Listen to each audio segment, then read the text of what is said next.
عبادت کے لیے آسان کرنے کے لیے 4 عبادات دی گئی۔ نمبر 1 نماز صلاۃ، تاکہ تم بھول نہ جاؤ، تازہ کرتے رہا کرو۔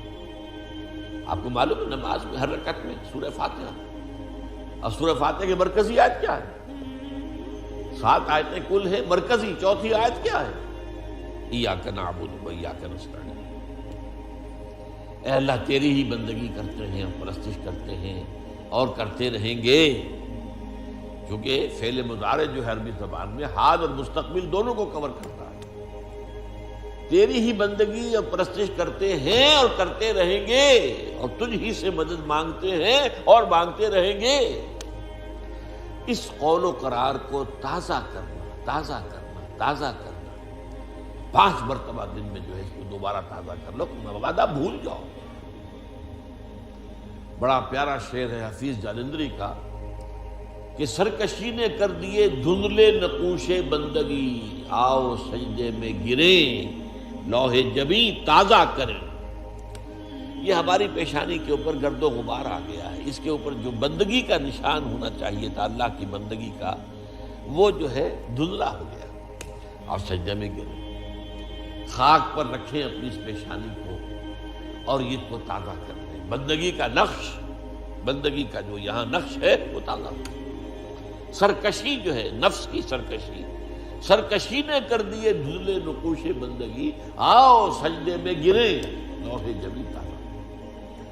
تو تازہ رکھنے کے لیے کہ یہ عہد آپ بھول نہ جائیں نماز،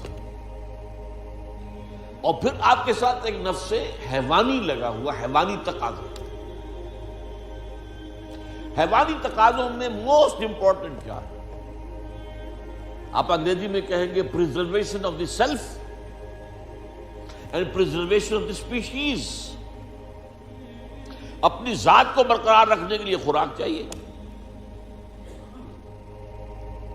خوراک کے بغیر تو مر جائے گا،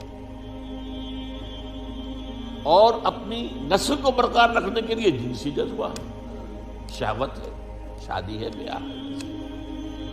یہ 2 ہیں موسٹ پورٹنٹ محرکات جو ہیں، motives, most important motives, animal instincts, preservation of the self and preservation of the species۔ لیکن یہ دونوں جذبے اتنے طاقتور ہیں کہ یہ جب اندر سے ابھرتے ہیں تو یہ اندھے بہرے ہوتے ہیں، انہیں اس سے غرض نہیں ہے۔ بھوک لگی ہے، پیٹ میں ڈالو کچھ، اس سے پیٹ کو کوئی بحث نہیں کہ حلال ہے یا حرام۔ آپ کا شہوت کا جذبہ بھڑک اٹھا، وہ تو اپنی تسکین چاہتا ہے، اس سے کوئی غرض نہیں ہے، جائز راستے سے ہو یا ناجائز سے۔ تو یہ جو خود سر گھوڑا ہے، یوں سمجھیے کہ ہمارا یہ جو حیوانی وجود ہے یہ گھوڑے کے مانند ہے، اور ہمارا روحانی وجود جو ہے، جو حقیقی وجود ہے، وہ اس پر سوار ہے۔ اگر گھوڑا منہ ہے اور سوار کمزور ہے تو وہ گھوڑا جو ہے، وہ جو سوار ہے، وہ گھوڑے کے رحم و کرم پر ہے، جہاں چاہے گا لے جا کے پٹک دے گا۔ وہ سوار کی مرضی سے تو نہیں جائے گا، جدھر وہ چاہے گا جائے گا، اور جہاں چاہے گا پٹک دے گا۔ تو اس منہ گھوڑے کے اوپر سوار ہونے کے لیے آپ کو ذرا اپنی خودی، اپنی انا، اس کو بھی طاقتور کرنے کی ضرورت ہے۔ اس اپنی خودی اور انا کو طاقتور کرنے کے لیے روزہ رکھ دیا گیا۔ پورا دن بھوکے رہو، برداشت کرو، پیاس بھی ہے تو برداشت کرو۔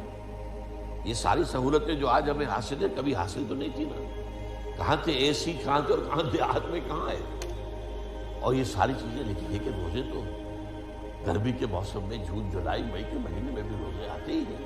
برداشت کرو، بھوک کو برداشت کرو، کھانے کی چیزیں موجود ہیں لیکن نہیں کھاؤ، جائز چیزیں موجود ہیں، جائز نہیں۔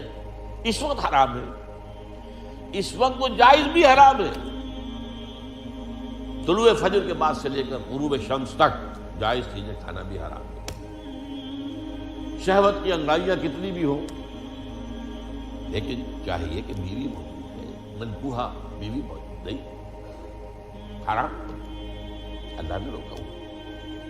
تو یہ ایک مشق ہے اپنے اس منہ زور گھوڑے کو لگام دینے کی، اسی کا نام تقویٰ ہے، بچ کر چلنا، سیلف کنٹرول، اپنے حیوانی وجود کے اوپر کنٹرول رکھنا۔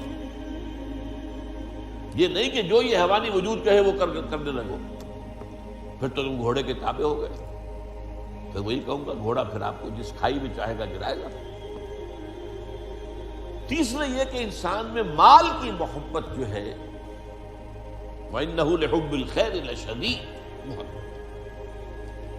دنیا میں زندگی بسر کرنے کے لیے ساز و سامان تو چاہیے نا، ساز و سامان پیسے سے آتا ہے، لہذا یہ بھی گویا کہ ہمارے اینیمل انسٹنکٹس میں سے ہے کہ کچھ مال و دولت، لیکن اس پہ بھی انسان اندھا ہو جاتا ہے، جمع کر رہا، مال اس کی محبت ہے، پھر اندھا ہو جاتا ہے۔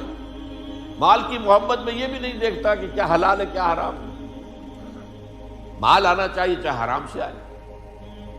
اس کو روکنے کے لیے زکوٰۃ دو، خرچ کرو، دینے کی عادت ڈالو، دو، اللہ کی راہ میں دو، اتنا تو کم سے کم دینا ہی ہے، ہر حال دینا ہے، اس سے بھی زیادہ اور دو۔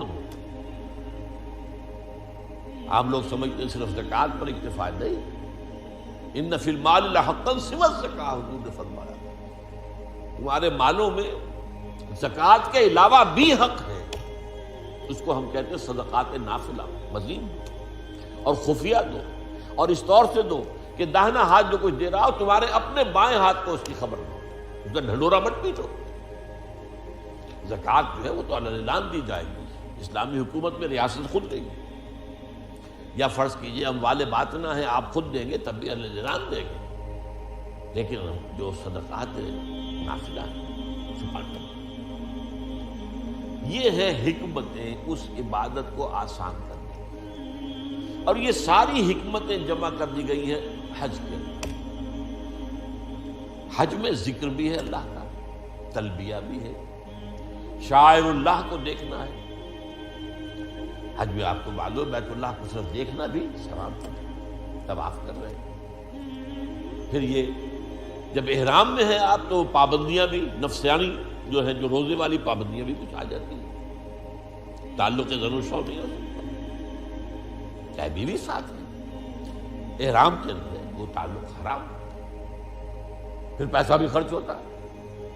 تو تینوں حکمتیں وہ جامع ترین جو ہے سمجھیے کہ عبادت ہے،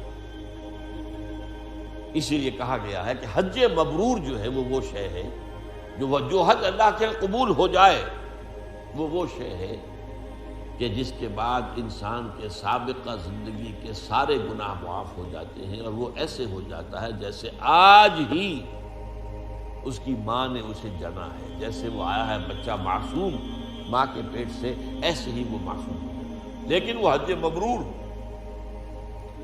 حلال کی کمائی سے حج کیا گیا، حرام سے نہیں، اور وہاں حج میں وہ ساری پابندیاں جو ہے بڑی عمدگی کے ساتھ، اعلیٰ اسلوب کے ساتھ نباہی گئی، ولا رفث ولا فسوق ولا جدال فی الحج۔